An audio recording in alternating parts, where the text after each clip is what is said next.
Hi everyone and welcome back to another video. Apologies again for my voice. I am having so many problems with my tonsils at the minute. It happens when I'm burnt out.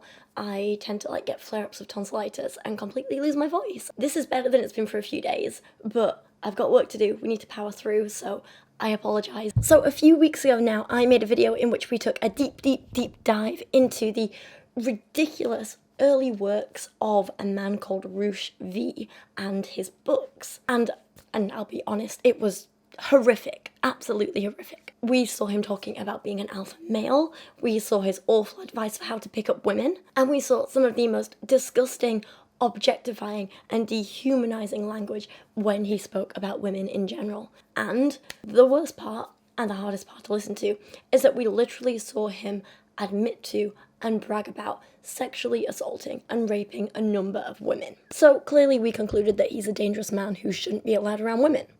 Obviously. But they were his early works, and Rush has definitely changed over the years, or at least extended his reach, shall we say. He still continues to sell and profit these old books that he says that he doesn't support anymore, yet he still makes money off them and puts them out there.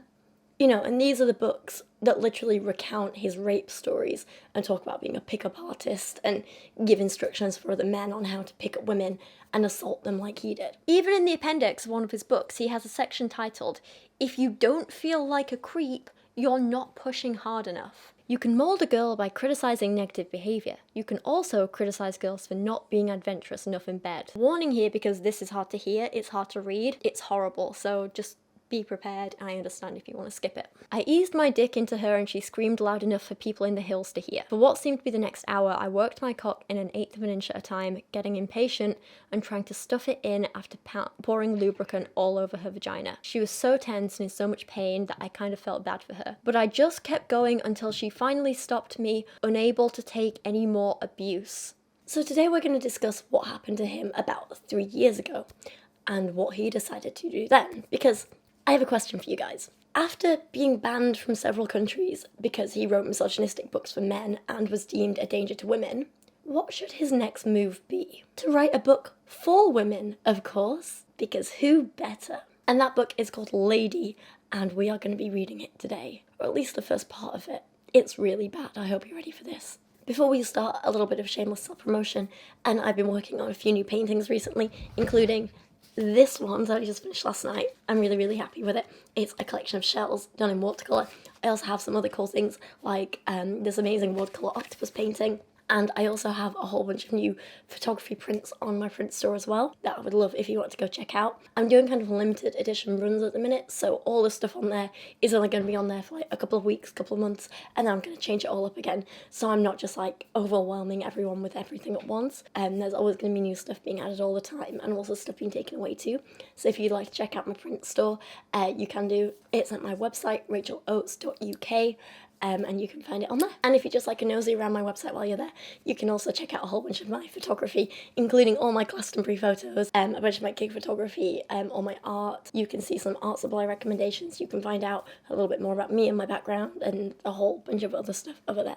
It's kind of cool. Okay, so let's start with the prologue of this book, Lady, because there are red flags right from the beginning. You hate women. This accusation has been thrown at me hundreds of times because I've been critical of women in my writing and I've wanted to improve them in some way. Therefore, I must hate them. No.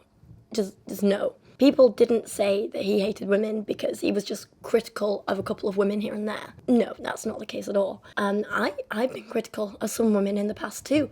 Look at my videos on Sharon Lester, Rupi Kaur, Lele Pons, the other YouTuber who won't be named. I've criticised their writing and their work and their predatory behaviour in some cases. But no one could ever accuse me of being misogynistic because I was pretty fair in my critiques, and I critiqued their work and their actions in the same way I would anyone else. I didn't target them because they were women. I didn't generalise about all women. It's not the same as what you did, Rush. You weren't just critical of a couple of women. You raped women and bragged about it and taught other men how to do the same thing. You spoke about women, never by name, but always by some misogynistic descriptor that objectified them. Remember the story of Big Ass?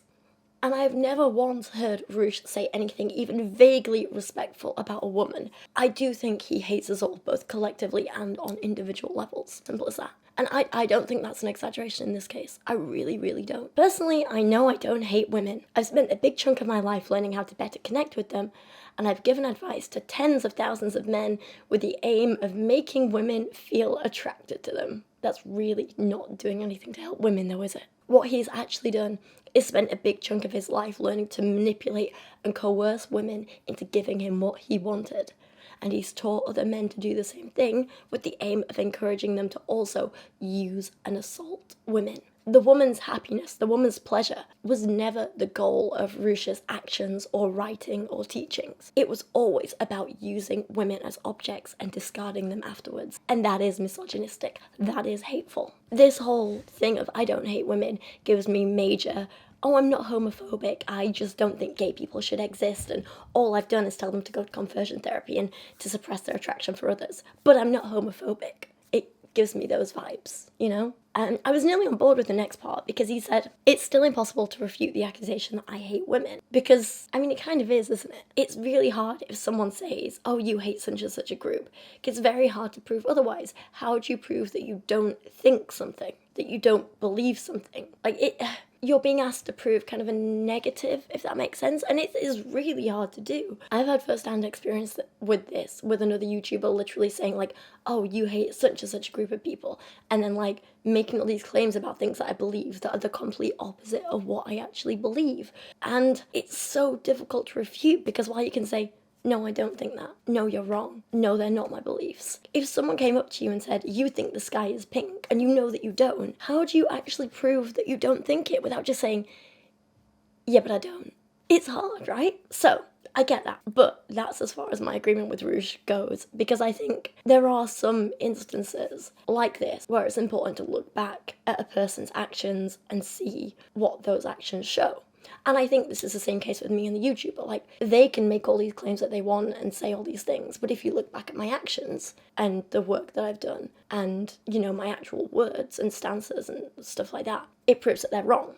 And I think with Ruch, you can look back at his actions and his words and his stances and see that, yeah, no, he actually does hate women. He has literally spent all of his private and professional life dehumanizing, manipulating, using, and literally abusing and assaulting hundreds of women and teaching thousands of men to do the same. So while his actions do suggest a hatred of women, I don't really think it matters if he believes he hates them or not. I think it matters that we recognize that he is a danger to women and has absolutely no place writing a book for women. Simple as that. This is where we start to see the transformation in him though, because while all these other books were directed at teaching men how to use and discard women, like he has on numerous occasions, here we see a shift because he says, this work stems from my own transformation from a 22-year-old college graduate who knew nothing about women to a 39-year-old man who has had just about every imaginable experience with them. My advice to both men and women is ultimately born from idealism. If men can embrace their natural masculinity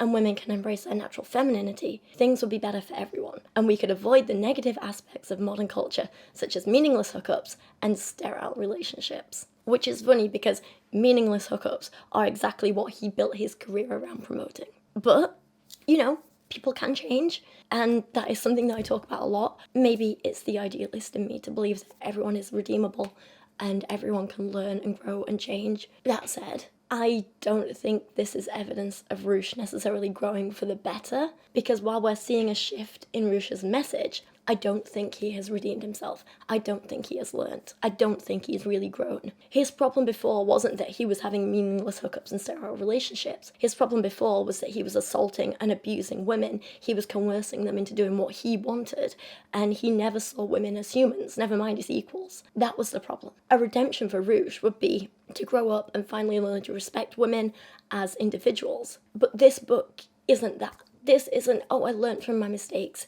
Here's why I now respect women and how you can too. That's not what this is. Instead, this book is still Ruch wanting to coerce and control and manipulate and objectify women, but this time doing it under the disguise of, women, this is why you should let me do it, because this is the only way for you to have a real relationship with a man. Same teaching, different approach. So he's not learned anything really. Just as he continues throughout the rest of this book, this prologue has some thorough misunderstandings of men and women, and some really, really big unhelpful generalizations. Lady marks the first time I'm writing directly to women instead of men. This is a challenge for me because each sex presents a unique style of communication. Men prefer direct communication that is dense in facts and logic. We place a high value on the quality of information as opposed to the quantity. Women are different. They engage in more indirect communication that is full of hints, suggestions, and metaphors that contribute to an overall mood or feeling. Autistic woman here. I do not understand indirect communication all that well. Please just talk directly to me. Tell me what you want, what you think of me, where I stand, and I'll do the same. Simple as that. This isn't a man versus woman thing at all. I think this is a neurotypical versus neurodivergent thing. I think that's the way he put it, neurodivergent versus neurotypical. I think that's the distinction in types of communication there, not men versus women at all. He says, a conversation with a woman is like a ballet that can have multiple interpretations, a fact that has frustrated men for millennia. That's not an experience of talking to women, that's an experience of talking to neurotypical people. And it is hell for most of us neurodivergent people. But like I say, it's not a man versus woman thing, and it's absolutely not something to be mocked like Rouge does. It's just a consequence of different people's brains working differently and processing information differently. And that's not a bad thing, it's just a different thing, and something that I think everyone needs to work on understanding and learn to communicate a little bit better. And I think this is kind of where a problem arises and where there's been a problem historically, because autistic and neurodivergent people have always been told that we need to change. We need to learn to be more like neurotypical people. We need to learn to communicate more like neurotypical people. We need to learn their rules. When in reality, I think it should go both ways. The whole world would be a little bit easier if everyone learned about the other side and made a little bit of effort for the other side. Maybe that's an idealistic view, but if neurotypical people learn about our more direct communication style and we try to learn about their indirect communication style, I think we'd have better communication overall and less misunderstandings and less judgment. Not a man versus woman thing, not at all. Women prefer to receive communication indirectly, dropped delicately from the noise while avoiding negative emotions that make them feel like they're being threatened or judged. Men prefer to get to the point quickly and directly, at the risk of hurting the feelings of others or even their own. No, this just isn't true of all women or men at all. Some people might prefer this, but some people might not. Humans are all different, and even under the neurotypical and neurodivergent umbrellas, there is so much variation in how we communicate. And these big generalizations that Rouge makes, especially the gender or sex-based ones, are just not helpful at all. But please remember that because we're just silly, dumb women who barely have brains, any communication problems that arise because of this book, they're down to us as women, not Rouge being a bad writer. No, not at all. In preparation for writing this book, I skimmed other books that were written for women. That says a lot, doesn't it? I skimmed of other books that were written for women. The writing was quite soft and flowery, with an annoying overabundance of metaphors. Within each page, I found myself saying, get to the point. But I understand that the point isn't the point. It's more to do with keeping the female reader in a favourable emotional state. As a veteran writer, I think I could mimic this style, but I fear you will miss my conclusions or misinterpret them. Therefore, you may encounter passages that challenge your mood, your worldview, and how you see yourself as a woman. Your first instinct will be denial, that what I'm writing simply is not true. And then you'll feel angry. You may even yell, he hates women, as a self-protection mechanism to avoid accepting that you may possess flaws or blind spots that are hurting you. Remember, ladies, he's not misogynistic or a bad writer. You're just sensitive. I've heard of people patronising their audience before, but this is something else. And why has he written this book? Because, of course, he, a vile, abusive man, is a better role model for us silly little girls than any woman could ever be. He says, there are no positive role models for women in entertainment, mass media, government, and the universities. These institutions teach women how to be impulsive, masculine, vulgar, and promiscuous, while pushing them to become enslaved in the rat race to prove that they are as good as men, or that they don't need a man. That's the thing though. I, as a woman, I'm not doing anything to prove that I'm as good as a man, or to prove that I don't need a man. I just am as good as a man. I'm definitely a better, smarter, more skilled, and all-round better person than Rouge here is. I'll say that happily. And I do not need a man. I'm not trying to prove that I don't. I just don't. It's as simple as that. And because of that, I can do everything that I want in terms of work and life and supporting myself and being happy. I'm not doing those things to prove anything to anyone. I am those things so I can do those things. It's as simple as that. And that's the thing. Women like me happily existing alone scares the hell out of weak little men like Rouge. It really does. And you'll see that throughout the rest of this video. He is so intimidated by strong women. So much. And that's just the prologue. Yay! So the rest of the book is split up into 3 parts titled You, Men, and Relationships. And so today we're just going to be looking at part 1, You, which is just the epitome of mansplaining, isn't it? Like, a man explains what it means to be a woman to a woman. You couldn't make this stuff up, could you? Chapter 1, or section 1, if you can call it that, because it's not that long. But that's the thing. This book isn't very long, but it is so packed with harmful content. Like, you know how I say poetry is like really concentrated meaning in language? This book is really concentrated misogyny in a book.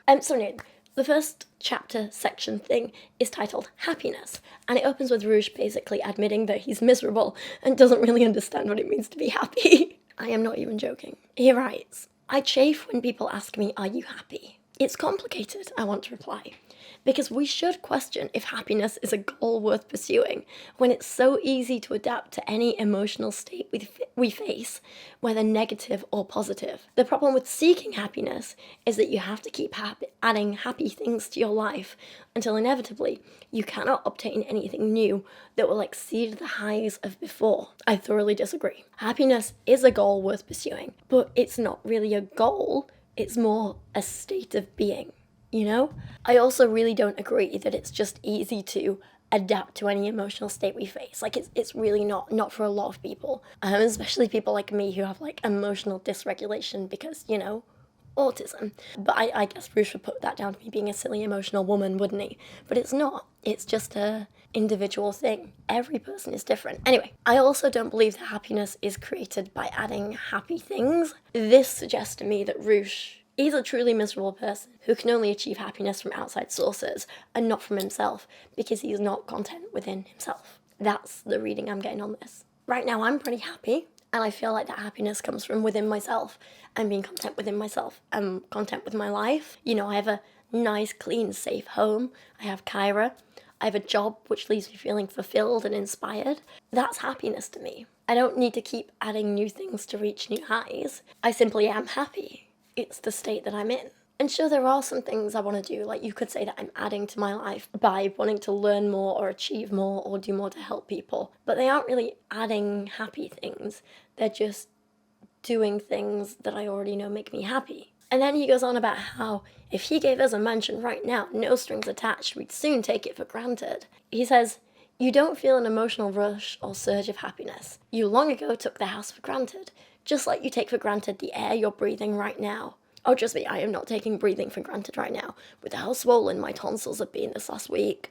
Oh my god, I am enjoying all the air I can get. If the goal of your life is really happiness, you will continually have to swap your mansion for an even bigger mansion to experience new bursts of happiness. But I thoroughly disagree. The issue here isn't with happiness, it's from only finding happiness in material goods. That's the problem. Using myself as an example again, my home makes me happy not because of its size or its cost or any particular things I have in it. My home makes me happy because it makes me feel safe and secure, and it gives me privacy and comfort, and it's all mine. And I love that. The issue here isn't with the feeling of happiness that comes from safety, security, having a home, anything like that. The issue here is with Rouge himself valuing the wrong things and looking for happiness in the wrong places, and not just looking for happiness in general and from himself. It's sad.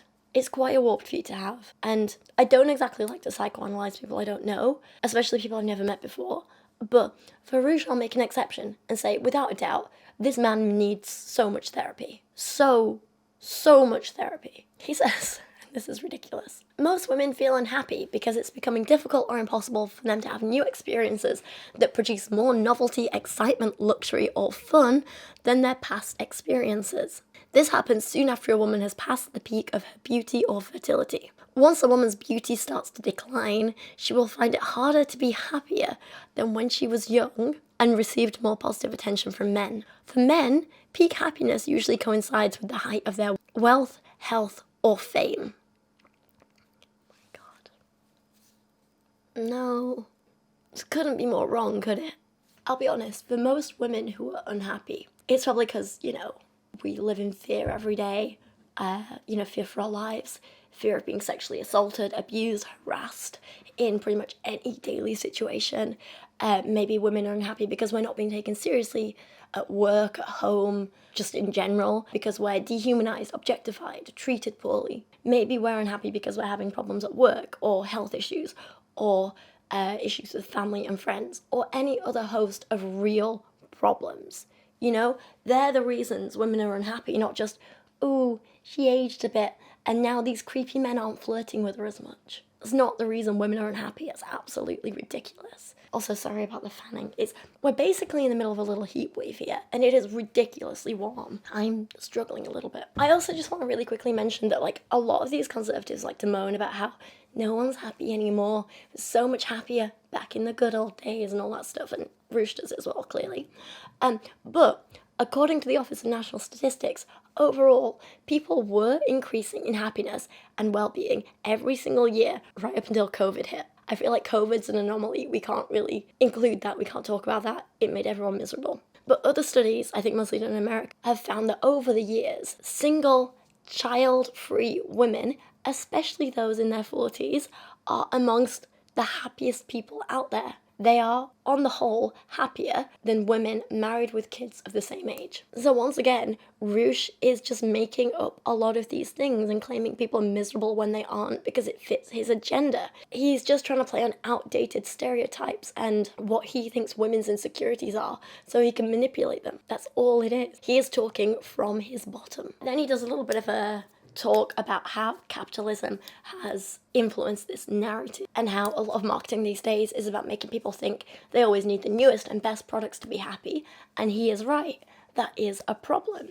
But this is a problem with capitalism, not a problem with happiness. His data is right, his conclusion is way off the mark. He says, an important question worth asking yourself, why should you be happy? Where is it written or mandated that human beings should exist in a state of emotional happiness? If you believe in God, you know that we lost our chance to be happy when Eve ate from the tree of knowledge of good and evil. And if you don't believe in God and accept that evolution explains how humans came about, imagine how easy it would have been to kill constantly happy humans who are more likely to miss the serious threats to their existence in a primal environment of scarce food, poisonous snakes, and falling trees. A happy human in a dangerous environment would soon be a dead human, unlike one who is more careful and alert. We must conclude that happiness is a modern construct designed to sell you products, and you keep running on the treadmill. It's quite an ingenious scam.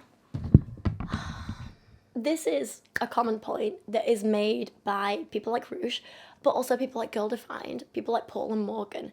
I think maybe people like Classically Abby as well. I've seen it a few times from the people whose content that I kind of read and critique and follow and stuff like that. They try and say that happiness isn't normal. Happiness isn't a natural state. Stop being happy. You need to serve God and not think about your own happiness. That's selfish. Wanting happiness is bad, selfish, worst thing you can do. You're going straight to hell. It is so common. There's a reason they do it. They might not be aware of this reason, but the reason they push this narrative so much is not because happiness is a bad thing. It's not. It's because when you tell people to stop caring about their own needs and well-being, they become a lot easier to control. Most of these people live in worlds, societies, cultures where women are oppressed, where they're told what roles they need to fill, they're told how and when and why to have kids, they're used as objects. And when a person, in most of these cases a woman, is told that she doesn't need happiness, who is made to feel ashamed that she is unhappy, who is told there's something wrong with her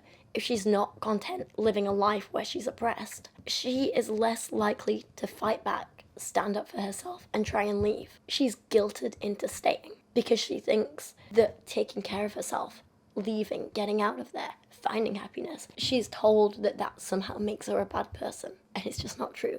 But it makes her easier to control for the people with the power. To look at an example, if you have two people who are being controlled by someone financially, emotionally, sexually, potentially physically, and they're both unhappy in their situations, and you tell each of them different things. You tell one of them, you don't deserve this, you deserve better, you should be allowed to be happy, you have the ability to be happy, you can escape this. You tell them that and they're likely to fight back and leave. But then you tell the other, this is all you deserve, this is what's right for you, I know best, not you.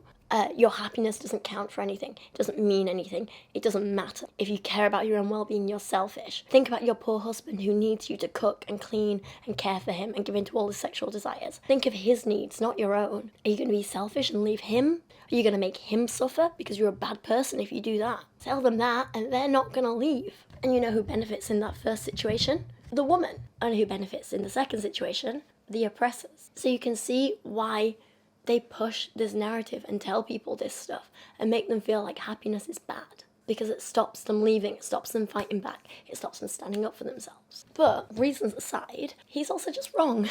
Happiness is not a modern construct. It does have an evolutionary benefit, and even if it didn't, kinda so what? We live in a modern society. We don't live in a primal society anymore. We don't live in a society where we're constantly at threat from, and I quote, scarce food, poisonous snakes, and falling trees. Today's society is very, very different, and so we have very different needs. And happiness does allow us to fulfill those needs. And there's nothing wrong with that. In general, happier people are more productive, more creative. They're more likely to want to and be able to help other people.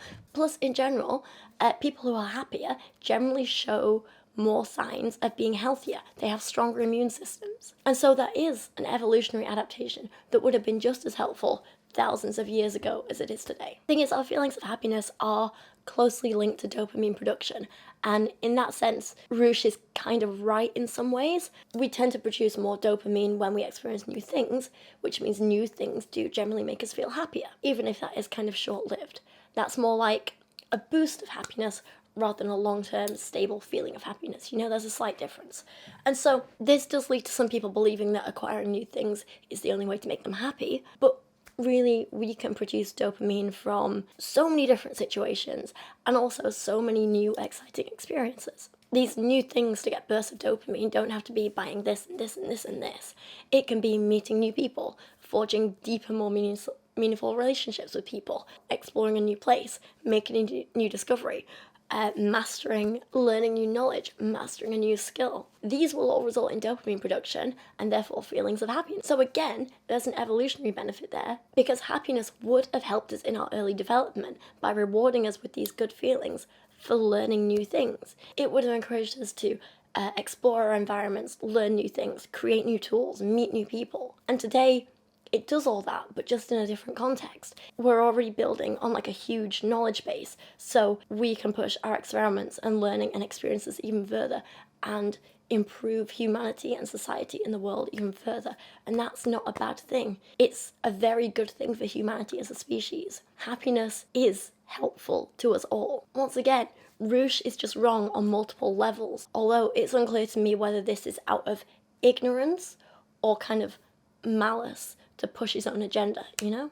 It could be either at this point. Roosh goes on to write, if we're not meant to be happy, what is the purpose of our lives? The most reasonable answer is to exist according to our nature. If you're a man, this means doing masculine things, and if you're a woman, this means doing feminine things. He does realize that masculine and feminine are social constructs, right? There's no natural about it. To complete the circle of masculine-feminine polarity, your instinct is to seek the complement to your femininity and pair bond or reproduce with the masculine. This is such a ridiculous, narrow-minded view. I can't get over this. Like, clearly, as we've seen in his other books, he has travelled the world. He's met a fair amount of people. I don't get how at this point he can still feel like this. It's absolutely clear to anyone who's studied even a teeny tiny amount of sociology or anthropology that this is absolutely not the case for everyone.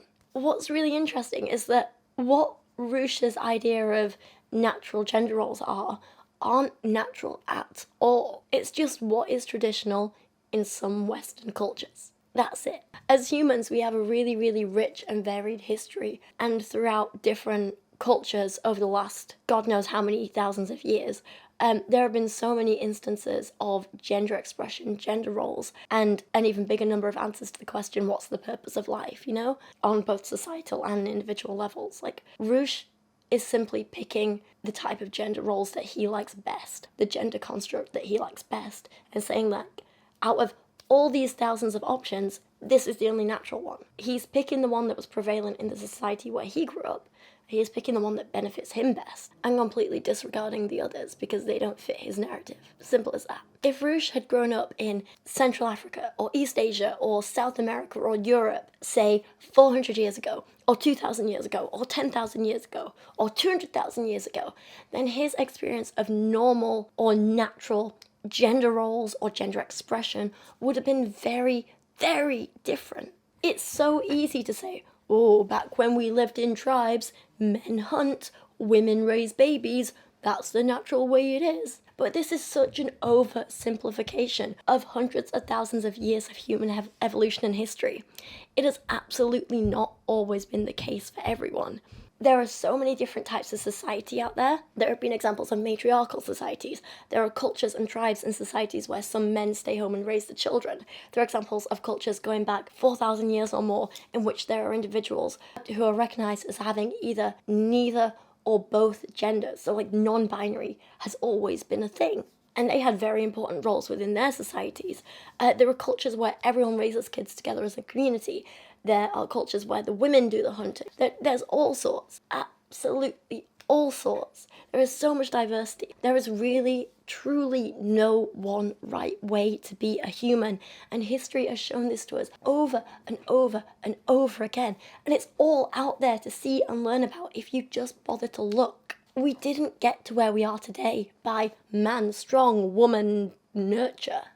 We got to where we are today by different groups of people working in the best way possible for them at different times. We got here today because of diversity and because of adaptation. Roosh goes on to say, our basic nature is to survive and pair bond with our sexual opposite. At the very least, you're accomplishing the first one, assuming you don't get so triggered by my writing that you have a fatal heart attack. Last comment aside, what I want to kind of focus on here is this mention of pair bonding, because of course he brought this up. They always do. This is a whole thing that I feel I need to rant about, and oh god, I could make a whole video on the complete misunderstanding of the science behind pair bonding, but for now I'll try and give you a really, really abridged version, right? So pair bonding is something that occurs in a lot of animals who reproduce sexually. Not all animals, but quite a lot of them. It's basically an emotional connection between a mating pair. A little more complicated than that, but that's it in essence. They care for each other, they feel good emotions about each other, they often work together to conceive and sometimes raise a child. What a lot of people don't realise is there isn't just one type of pair bond. There's lots and lots of different types found throughout nature. There's no one right way to pair bond. And for some species, pair bonding isn't a thing at all. It's just not right for them at all. And that's okay too. So some species only pair bond for a really short period of time. Some pair bond in cycles, some pair bond for life, some pair bond for social or hierarchical reasons, not just sexual reasons. Some pair bond with multiple individuals in a short space of time, and some pair bond with one individual but still have sex with a bunch of others. And some species show a whole mix of these behaviours, humans included. Pair bonding is commonly seen amongst birds and fish and mammals, but surprisingly, not all that many primates. Some primates, but not as many as you might think. Pair bonding in humans, for example, is incredibly varied. Pair bonds can be created and prolonged because of neurotransmitters like oxytocin and vasopressin and dopamine, and pair bonds can be broken and new ones formed. We can pair bond for life, or we can pair bond for a shorter period of time. We can pair bond with multiple people, or one person, or none at all. It really depends on the individual. There is so much variation. Going back to animals in general, some pair bond with the same gender, some with different genders. Some form pair bonds with one main partner and still have sex with others to increase chances of reproducing. This is common with white-handed gibbons, zebra finches, eastern bluebirds, all sorts. And both males and females have been shown to have these extra partners. So it's not just only men can have multiple partners and still pair bond, women can't. No, it's seen in both sexes. Absolutely. The ability to pair bond is not something that humans lose over time, especially not if they've had multiple partners. That is an absolute unproven myth. In fact, a disproven myth. Usually a lot of people like Rouge and the Red Pill Men spread this myth that science shows that multiple sexual partners will lose your ability to pair bond, but only if you're a woman. And it's absolutely untrue. This is simply a narrative that they're spinning in order to control women and their bodies and their sexuality. There is no truth in it. Rouge himself perpetuates this idea too. He says, "When I would bring a new girl to my home from a nightclub, I would wonder why she was so willing to donate her body for far less gain than I was about to receive. The only explanation is that she was trying to relieve her anxiety, boredom, or unhappiness with a burst of sexual validation that faded in a day and left her less capable of bonding with a good man in the future." So a woman has sex with Rouge. Now she can't pair bond with a new man, according to him. A good man. It is absolute rubbish. Now, Rouge never gives his own source for this, but in preparation for videos like this, I've read a lot of like red pill books and stuff like that, alpha male books, all sorts of stuff, and a few of them do give their sources. So I went and read the sources, and then I read the studies that those studies were based on. I went way back to like 50s, 60s, stuff like that. I far too much on this topic. There is one main paper that is the go-to source for apparently why multiple sexual partners cause women to be unable to pair bond. And it's not a study of humans at all. It's a study about prairie voles. These guys. To give you a very, very abridged version of this paper, I think one of the most recent ones was put out in about 2012, and it basically asks, hey, this type of prairie vole is socially monogamous. Let's study their oxytocin levels and ability to pair bond, and decide if that can tell us anything about humans. And then the red pillers saw this and ran with it without really reading or understanding the whole paper. So, to summarise, let me properly read my notes for this so I get this right. So like I say, I read this paper and all the studies it was based off, and to give you a very, very brief summary, this one species of prairie vole is known for being socially monogamous, and they pair bond with one mate, usually for life. So, a bunch of people did a bunch of experiments with these voles and found that oxytocin played a big role in forming pair bonds in the females, and vasopressin played a big role in males, but both influenced both sexes a little. Then they did a bunch of experiments splitting apart pair-bonded couples, and they put the females with new males to see if they bond with them, and most of them didn't. And then they'd reintroduce the original male back to the female and found that with the presence of a new male, a lot of those original pair bonds had broken. And then, as a result, the female displayed aggression towards what was basically her ex.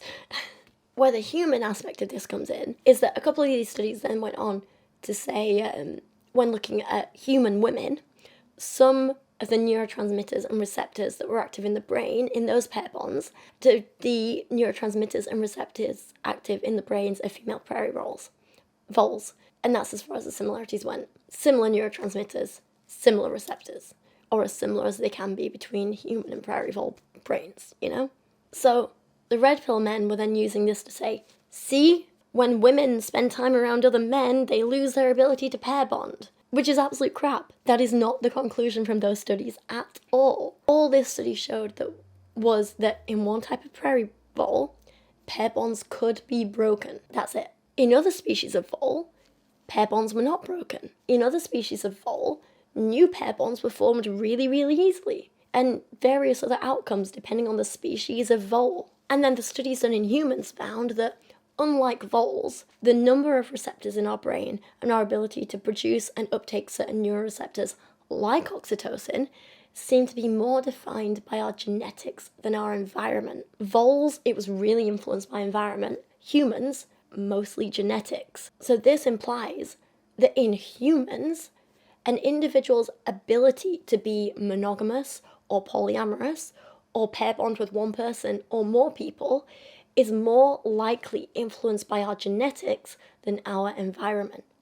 Basically, the opposite of what was seen in prairie voles. But then, none of this is really set in stone.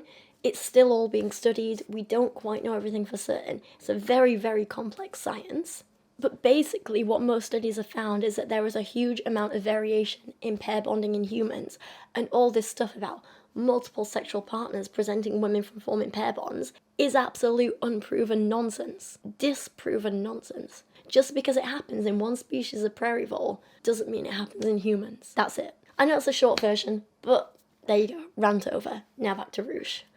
And this is actually where he starts to get a bit scary. He says that in the past, a woman was in real danger of starving to death or being attacked by male warriors from other tribes. Not only did women live with this constant fear, but if a neighbouring tribe did attack, her husband would be murdered, she would be raped, and she would be forced to start a new family with her rapist. Modern feminists would have you believe that this sort of rape culture still exists, where Western women are being raped at a higher rate than women living in poor African slums. But the fact is, you can walk alone at night with only a minuscule chance of being attacked by a stranger, something that was virtually impossible a few generations ago. There's so much wrong with this, I barely even know where to start. I guess one of the big things, this is not what feminists mean when we talk about rape culture. Rape culture, again, oversimplifying, it kind of refers to the fact that so many actions which are rape are just seen as normal. They're downplayed, they're joked about, they're not taken seriously. People who rape other people aren't given severe enough punishments. They're let off because, well, we don't want to ruin their career and stuff like that. The fact that Rouge only sees rape as a thing that can happen by a stranger in a dark alley is proof of this, is proof that rape culture is still a thing and still a problem. Most rape, in reality, is committed by people women know.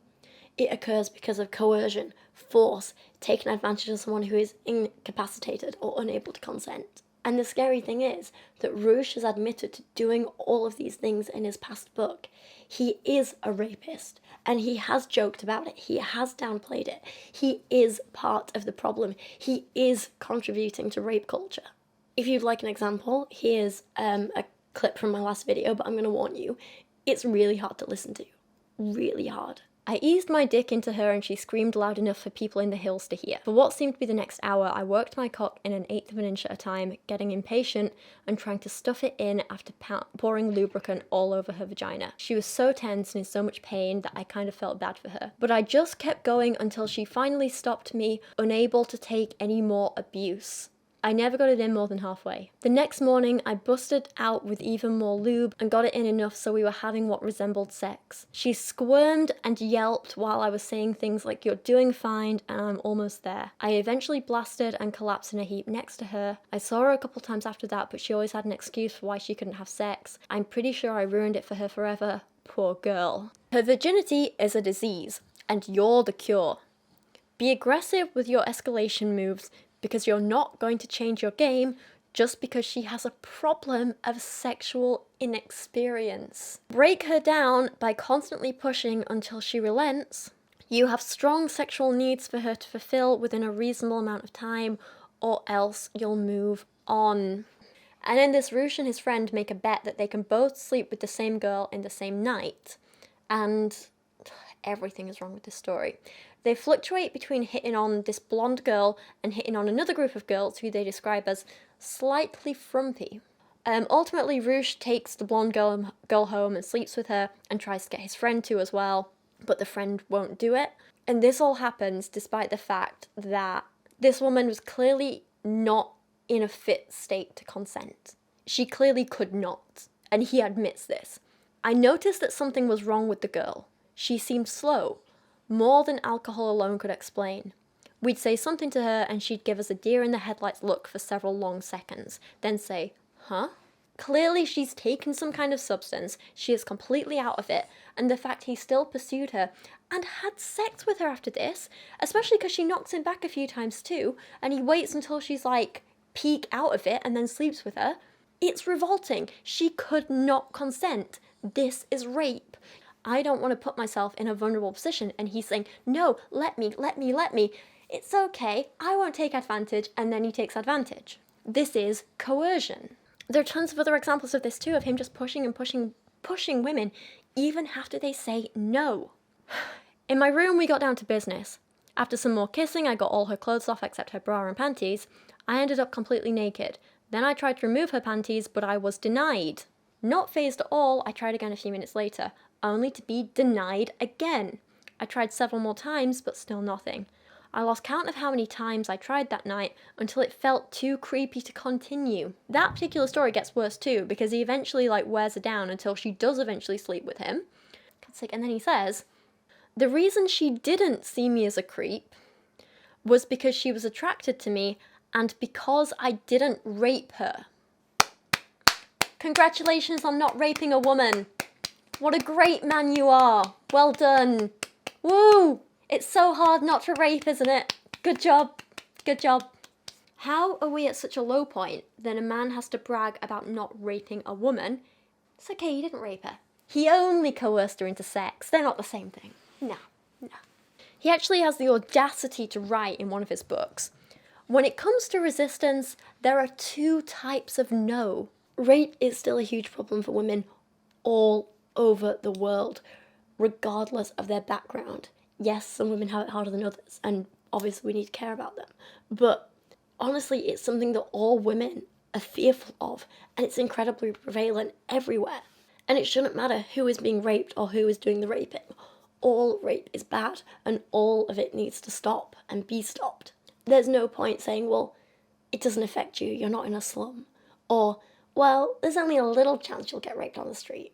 Because that's not addressing all the other women out there. It's not addressing all the other instances where it can happen. It's not addressing the culture as a whole. It's not addressing most of the problem. And then he makes the most tone-deaf statement ever. Oh, God, this is so bad. I'm going to warn you now, this will infuriate you. If rates of rape, violence, and starvation are lower than they were in the past, what threats do you face today? The biggest is dropping your smartphone in the toilet bowl. Since this is the main device you'll use to communicate with your friends and document your life, you'll be extremely upset during the time it takes to replace your phone. The second biggest threat is being rejected by an attractive man, particularly one who has disappeared after having sex with you. These things can be acutely stressful, but in the grand scheme of things, they are minor and do not threaten your survival. These are not the main things that women are scared of today. This is not. It gets worse too. So a little later he goes on to say how, I can't believe I'm even saying this, apparently pretty much everyone who is alive today is because we're descended from women who decided they could sit back and take rape. And that is why some women have rape fantasies. And then he connects this to saying, most women wouldn't die for their partners or put themselves in danger to save them. It's all ridiculous. It's absolutely ridiculous and disgusting. And then for some more generalizations, he goes on to rant about how all men have the unquenchable desire to have sex with multiple women. No. Plenty of men are happy with monogamy. Plenty of men are gay. Plenty of men are asexual. Whereas women apparently have the unquenchable desire to have sex with high-status men, where status can mean wealth, strength, fame, confidence, or attractiveness, which again is just kind of bizarre and untrue. Apparently, as a woman, the second you secure the commitment of a man you value, your nature will cause you to window shop for more men and test the field to see if another man who has higher status than your boyfriend will also commit to you. This is just not the case at all, is it?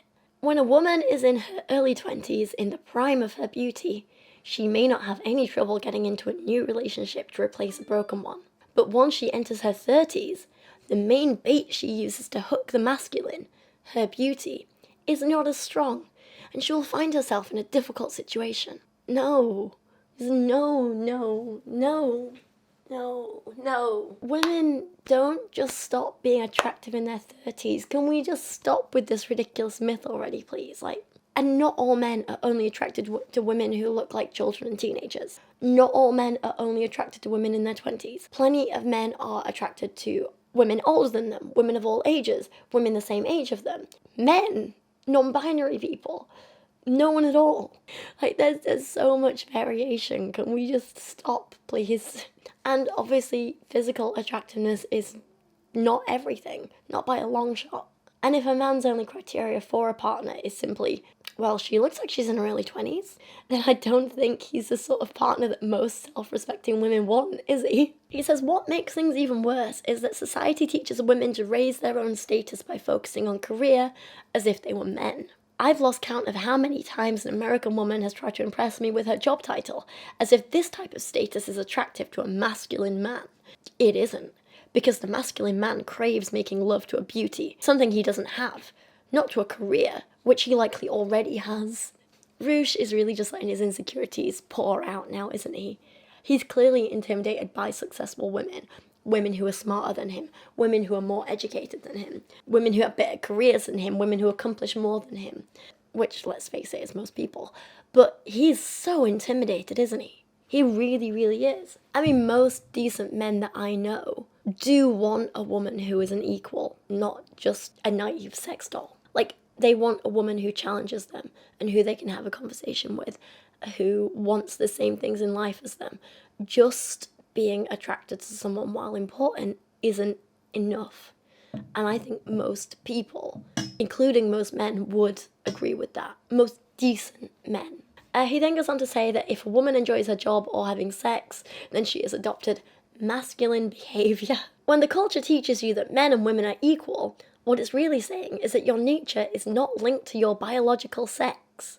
It's not. This softens you up so that you don't protest when you're forced to learn a masculine trait, such as building your status through a career, instead of enhancing your femininity and beauty.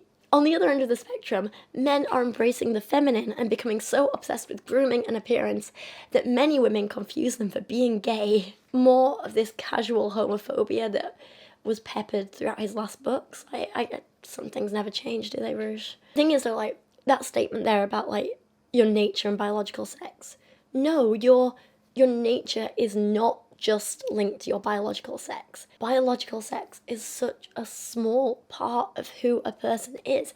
It's honestly such a small part of your DNA. It's insane to think that people put such a big focus on it. Insane. And as a woman, I've never been forced into getting a job, and I definitely don't see it as masculine at all. I have a career because I want one, and because it fulfills me, and because I love it.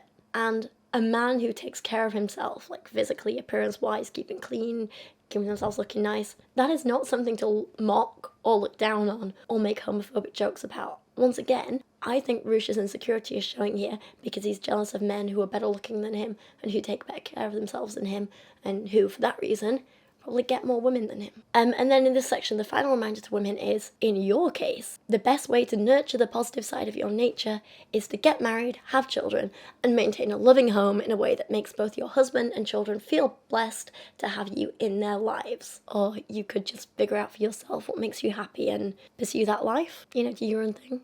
Anyway, that's where I'm going to end this video for today. There are three more parts in this first part of the book that I did want to cover and that I have the script written for, but my voice is going to give out at any moment and my throat is currently in so much pain. I do not think I can keep talking for much longer, I'm afraid. So the next section is called Why Feminism, and it gets way worse. So if you want to see that, please don't forget to subscribe to my channel. That video will be out shortly after this, as soon as I can film again, once my voice is rested and everything like that. And it's going to make you angry. I was going to say you're going to enjoy it, but you won't. It's a lot. It will entertain you and give you a lot to think about, but also likely anger you. So that's part 2. But for now, thank you for watching today. Please let me know your thoughts on this book so far. What do you think in general of Roosh trying to write a book for women?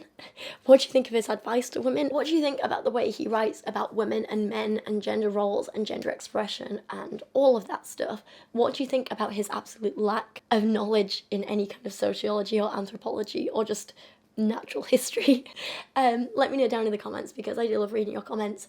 And thank you for putting up with my voice throughout this video. I'm sorry, I know it might be hard to listen to, but I wanted to get some content out for you guys so you're not just left hanging. But for now, I'm gonna go and rest. Thank you for watching today. I appreciate you so much. Don't forget to go check out my print store if you want to get some if you would like to get some really cool prints of some of my artwork and paintings and photographs and all that good stuff.